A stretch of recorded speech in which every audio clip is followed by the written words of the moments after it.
Let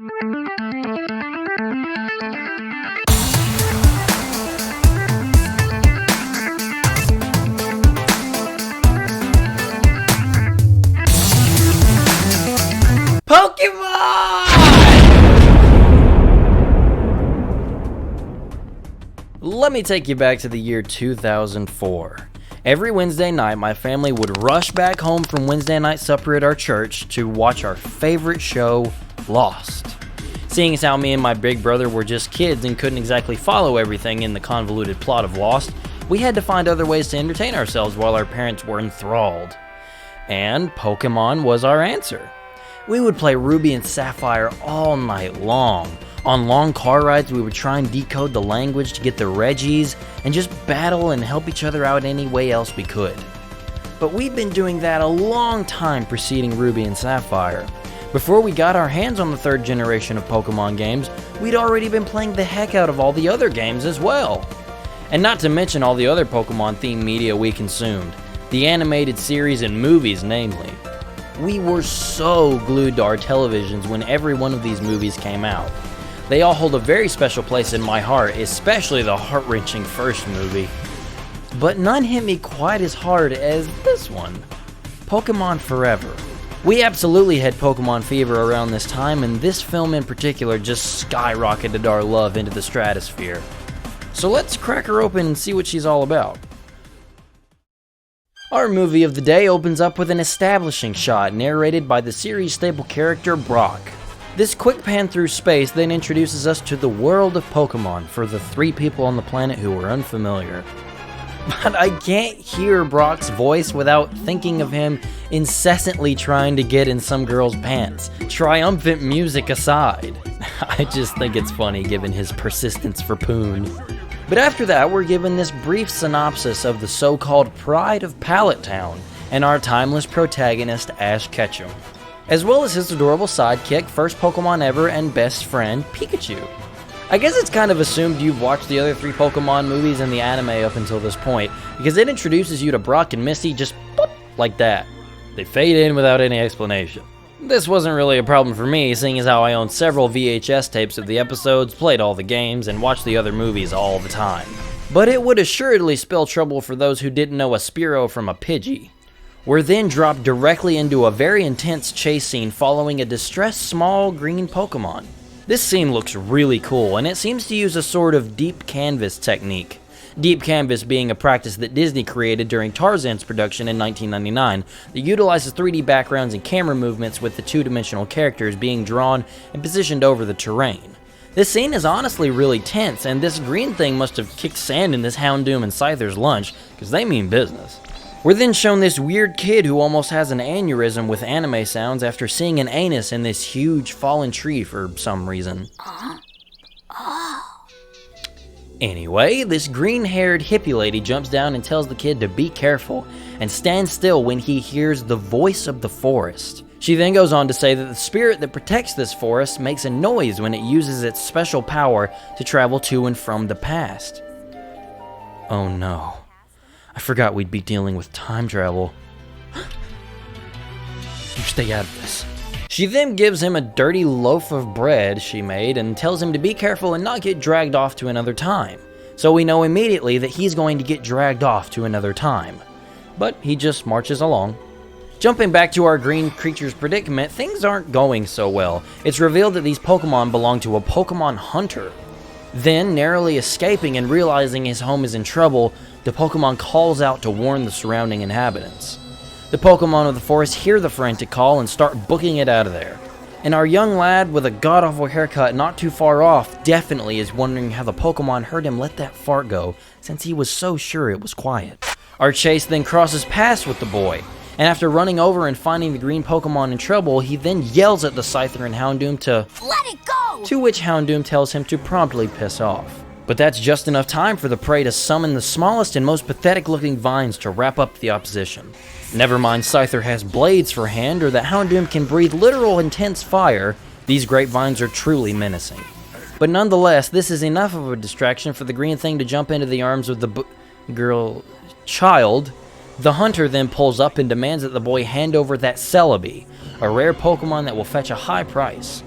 To which the young boy says, No, go away! After a short mad dash, the Celebi then cries out and freezes over the forest, just before blinking itself and the boy out of existence and through time, leaving only a sketchbook behind.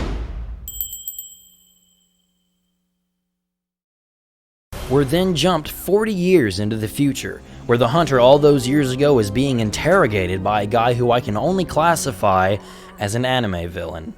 He wants to know about the day 40 years ago when he encountered the Celebi. The hunter refuses and then is drugged outside. Also, Sneasel did not slash there. Just saying. This daddy-looking guy then throws what he calls a dark ball at his Tyranitar and catches it no sweat. Dang, its health must have been pretty low for it to not break out at all. He then says, The Pokemon I catch with a dark ball become evil Pokemon, and their power instantly increases to the highest level. Man, I want some of those in the next game. That sounds awesome. Maybe not the evil part, but still. Max level Pokemon immediately would be so broken and cool. He then uses Dark Tyranitar to wreck this guy's house and nearly blow up some of his Pokemon. And because of this, the old hunter caves and submits to his new dad, and offers to show him the spot where he found the Celebi. And we're then hit with the title card after a maniacal laugh from our evil BDSM daddy villain. I thought you'd see it my way. Holy moly, that took a second. But I actually think it's pretty cool the way they lay the seeds for upcoming narrative elements here. Interesting to say the least. We're then put with our main trio as they are apparently on their way to another gym badge. I don't know which episode this occurs in between, but I don't think they did either, so it's cool. Everyone is boarding this riverboat and preparing to leave, but where is Ash? Off fighting some loser on the street for some reason, turns out. Hey man, I know what it's like to need that XP. I don't blame you, dude. This movie has definitely got style. Its big sequences never fail to give me that tingly feeling. It's been a while since I've watched the others, but if they were this flashy and cool, I can see why I watched them so many times as a kid. He narrowly makes it back on the ship with the help of this nice young gentleman who actually turns out to be the captain of the boat. He offers to take them into the forest where many unusual species of Pokemon live. But just then, Pikachu catches sight of an odd-looking Pokemon, to which everyone actually gets the chance to turn around and see too. Most time in media, when a single character sees something extraordinary by chance and then tries to let the others in its group know, it disappears before they can react. I guess Pikachu really is that fast. They quickly return to land via the next boat stop. I'm going to assume all the other passengers were just in the hull. And learn by the power of Professor Oak's picture book that this Pokemon is none other than the legendary Suicune. And it has the power to purify tainted waters. Tainted what, Professor? Tainted waters. Tainted waters? Tainted waters. Okay, got it, just checking. Professor Oak then tells the gang to please be careful, seeing as how Suicune is no legend, as he has indeed seen him before. Just before they can ask him any more about it, the boat is conveniently just then departing. We're then given a small monologue by Professor Oak, where he asks himself, should I have told him before he hung up? I thought cell phones were invented by Gen 2. Couldn't they just call him back once they're on the water? I'm sure they have each other's numbers. I guess the reception isn't good enough or something. Oh well. Then we're introduced to the biggest ball-busting pace breakers in these movies, and probably just the series in general, Team Rocket. I've honestly been annoyed with these guys since I was little. I never found them entertaining, even in a slapstick kind of way. They always just kind of broke up the episodes and disrupted everything for me. Except in the first movie, then they were okay for just a little bit. I just have to endure them in this movie. Well, good. Our heroes make it deeper and deeper into the forest with the help of the still nameless boat captain and are plopped into Arborville, a city of trees that remind me of two things. Tarzan, again, and Fort Tree City from Gen 3. After walking around the town a little bit and checking it out, they are all yelled at by a woman for going near the same fallen tree that we saw at the beginning of the movie. But just then, the old lady's granddaughter, Diana, walks up and apologizes for— I love what I see here. My name's Brock, and I'm studying to become a Pokemon breeder, but my specialty is human relations. Oh my god. I never noticed that. Brock's this humongous horn dog because he's studying to become a Pokemon breeder. It makes all kinds of sense now. It's hilarious. And kind of odd if you think about it. Ew. Our group then takes off into the forest, throwing caution and the old woman's warnings to the wind. Just then, not 6 seconds after the warning was given by the old woman, the trees freeze over in that familiar look. But instead of standing still, they all run further and further into the forest. Guys, you can at least try to pretend to not have a death wish. Jesus. They then witness the nameless boy from the prologue materialize in front of them, but with just enough time for Celebi to hide without being seen. Without a moment to lose, they rush the unconscious boy back to Diana's house, and finally he starts to wake up. After flipping out and getting into a short scuffle with Ash, he instantly calms down and notices that things are a bit different around him. Diana and her grandmother are climbing down, and then the old woman has a conniption when she sees this boy and squeezes him tight. This old lady was actually the young hippie from the beginning of the movie, the very same that gave him that gross-looking bread. They all catch the boy, whose name is Sam, up with the situation, and he tells them that Celebi was with him and is most likely in pain. The old woman suggests that Celebi has most likely returned to its home in the heart of the forest, at the Lake of Life. So they all introduce themselves. My name's Brock. I'm Sam. And I'm Misty. My name's Ash Ketchum, and I'm trying to be a Pokemon master. My name is Goku, and I'm a Saiyan from Earth. And then they all set off for the Lake of Life to rescue Celebi. They all walk some distance and see a group of Pokemon crowded around a small divot near the height of the forest. Ash is the first to try and climb up, and Sam is second. Ash climbs just like a Mankey. Shut up. This is where Ash and Sam really start to bond and become friends, seeing as how they're obviously cut from the same cloth. They both fight for what they think is right and are blatantly tenacious, and sometimes to a fault. They're also clearly different people, however, and the movie is good to point this out. It's good to have a bit of gray between these two and not essentially have the same personality in any given situation. They make it to the opening at the top and discover that it's Celebi. They try and offer assistance, but Celebi is severely hurt and obviously terrified, therefore blows them away with a shockwave when they get too close. I think Ash just evolved into a primate. God, shut up with this crap! So they decide that they'll have to get through to Celebi and show him that they aren't going to hurt him. And can I just say real quick, I can never make it through this scene without laughing. Because as Celebi's vines are slapping Ash and Sam, it just randomly plays this generic stock slapping sound effect, and the combination of it all is so funny for some reason. Celebi, we're your friends. We don't want to hurt you. We just want to help you. Yeah. I tried to help you before. They finally convince it that they're here to help, so Sam scoops him up in the cutest little way possible that makes me want to hold my own Celebi. Our heroes then set off on a direct course to the Lake of Life. Oh, God. We then get another interruption from everyone's favorite idiots. And thankfully, I think the writers were aware that this movie didn't really need them for anything, so they just kind of get pushed to the side again. Thank goodness. The daddy boy shows back up on a baby Metal Gear unit and just straight up attacks the gang with his evil Pokemon. The screw-ups then lay down a diversion because they think this guy wants Ash's Pikachu, so the gang is able to escape. But they then collectively fangirl over him after recognizing Daddy to be an elite member of the very same organization they work for, Team Rocket. They call him... The Iron Mask Marauder! Really? That's a dumb name. I'll just stick with calling him Daddy. While escaping, Misty has to stop due to her apparently twisting her ankle, but this is apparently enough time for Daddy's scouts to find them and attack. Ash and the now gung-ho Sammy go on the offense. I was always so hyped during this part as a kid. Seeing Sam pull out that old-timey Pokeball and stand beside Ash was so cool as a kid, and it's still a pretty poignant moment. Even though these are supposed to be evil max-level Pokemon and they kinda got taken out by a headbutt and a Vine Whip, but oh well. The gang escapes, leading to Daddy and the newly recruited Team Rocket to... Oh my god, are you telling me that they literally tied up these Pokemon? I mean, I guess it makes the most sense if you're trying to, like, not be followed, but it's just, oh my god. Our heroes then stumble across some fog, for which an Ursaring emerges alongside a Teddiursa.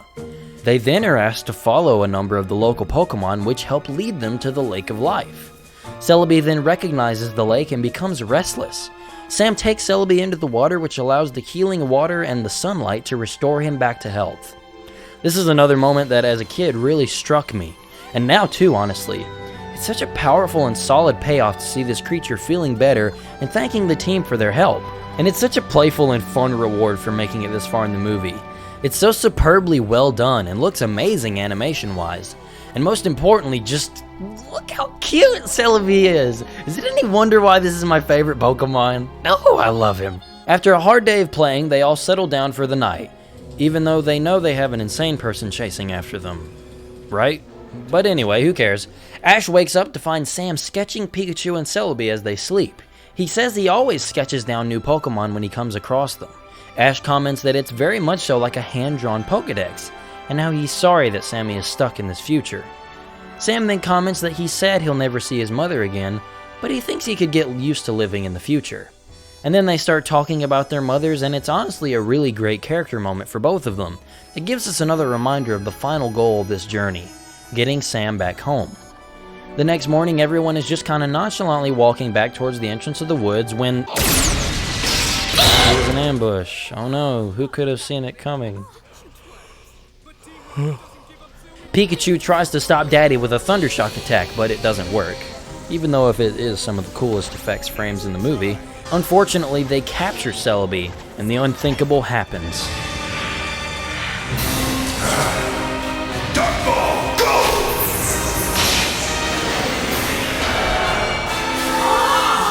What? Oh no! Ash and Sam then run at Dad's machine, but then...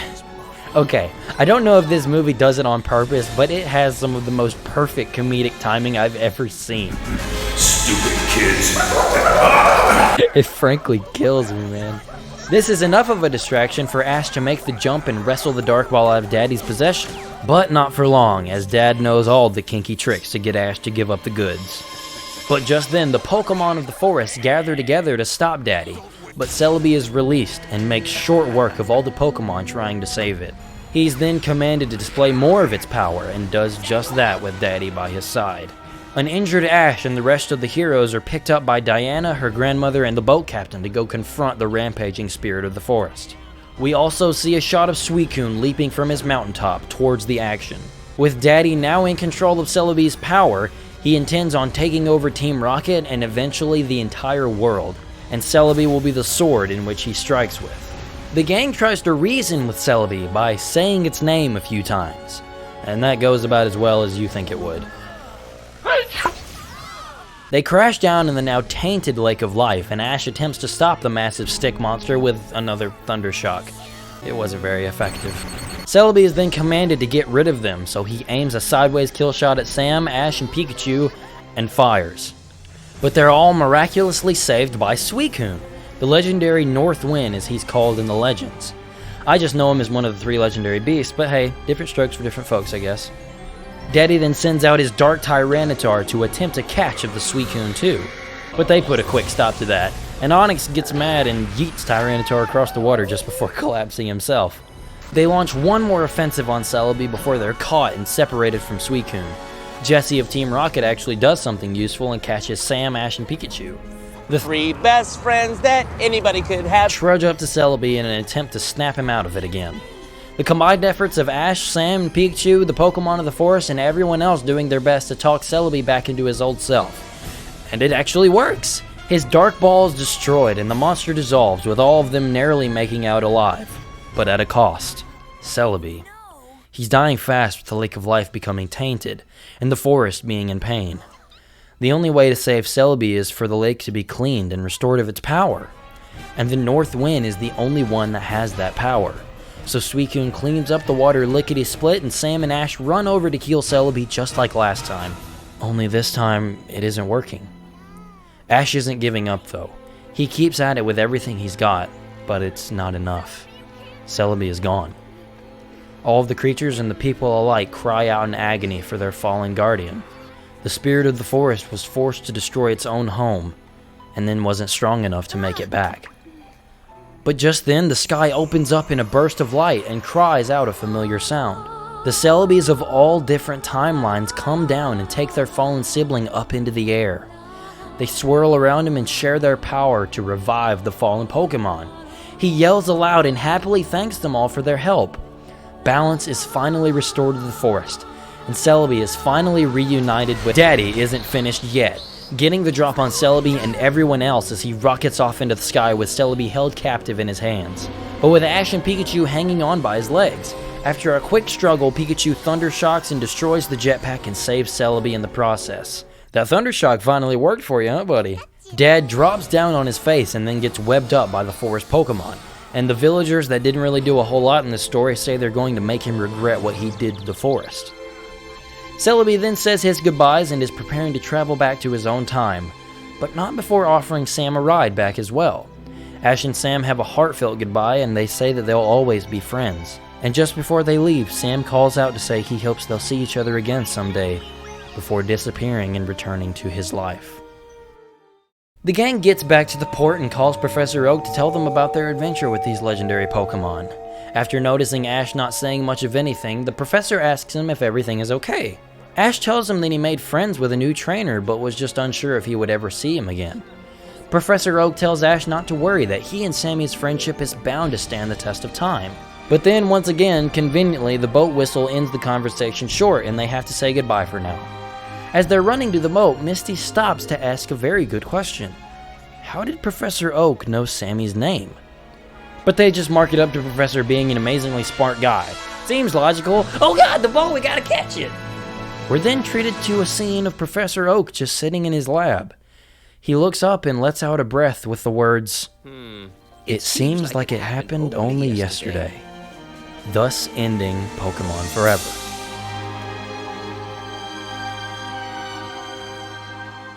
I don't know about you guys, but I love this movie. It's everything I think of when I'm talking about the Pokemon movies. The action is so on point, and the characters, if a little stuck in their predetermined archetypes, are well written and portrayed. I like the Marauder dude as a villain mainly because he's actually a threat and does stuff, but partially because he's voiced by Mephiles.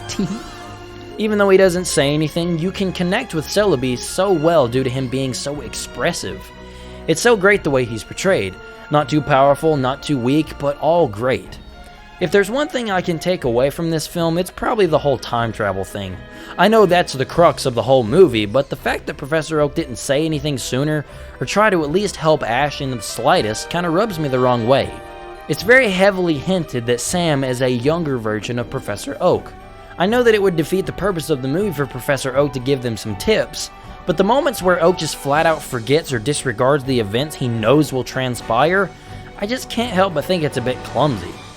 But, oh well, this movie is made for children, so I won't go too hard on it. But I want to hear from you guys. What did you think of this movie if you saw it as a kid? And what's your favorite Pokemon movie overall? I'd love to hear about it in the comments, but I'm sure you already know that. And also, one quick thing before I go, I don't think I advertise it as much, but you can also follow me on Twitter. I have a personal Twitter, and there's a Twitter for the official command prompt, as well as Nick and Elliot, who are my amazing channel artists, and they help me with writing and other crap. They're great people, and they're really good on Twitter, and they're active. So go down below and follow who you want to. But anyway, I appreciate you for watching. So thanks for stopping by, and please have a great day.